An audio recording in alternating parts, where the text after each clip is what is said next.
તો આપણે વાત કરીશું ભરૂચની. ભરૂચ શહેરના વોર્ડ નંબર 2 ના વિવિધ વિસ્તારોમાં છેલ્લા ઘણા દિવસોથી વીજ પુરવઠો અત્યંત અનિયમિત બન્યો છે, જેના કારણે સ્થાનિક રહેવાસીઓ ભારે મુશ્કેલીઓનો સામનો કરી રહ્યા છે. દિવસ દરમિયાન તેમજ રાત્રિના સમયે વારંવાર 4 થી 5 વખત લાઇટ કાપ થવાને કારણે લોકોમાં ભારે અસંતોષ ફેલાયો છે.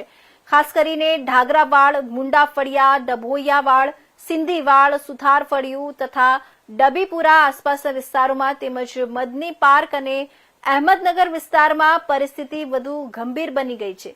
રાત્રિના સમયે ડીપીમાં આગ લાગવાના બનાવો વધતા હોવાથી કોઈપણ સમયે મોટી દુર્ઘટના સર્જાઈ શકે તેવી ભીતિ રહેવાસીઓમાં વ્યાપી છે.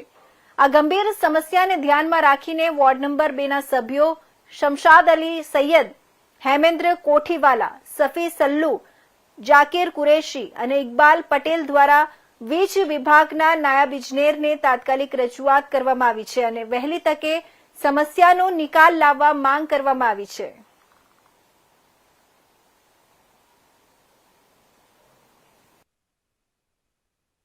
ભરૂચ શહેરના વોર્ડ નંબર 2માં ખાસ કરીને ઢાંગરાવાડ, મુંડાફળિયા, નાના ડભોઈયાવાડ, સુતારફળિયું, ડબીપુરા એના સહિતના આસપાસ વિસ્તારોમાં તેમજ સોસાયટી વિસ્તાર, મદની પાર્ક, અહેમદનગર, રેયાન ફ્લેટની આસપાસના વિસ્તારોમાં જે વારંવાર વીજ કાપ કરવામાં આવે છે.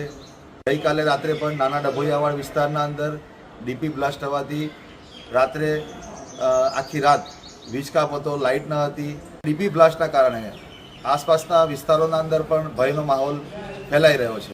નાના ડભોઈયાવાડ તેમજ આસપાસના વિસ્તારના રહીશો તેમજ અમારા સાથી કાઉન્સિલરો, વોર્ડ પ્રમુખની સાથે જીબી ખાતે રજૂઆત કરેલી છે અને રજૂઆતના અંતે તેમણે અમને સંતોષકારક જવાબ આપેલો છે.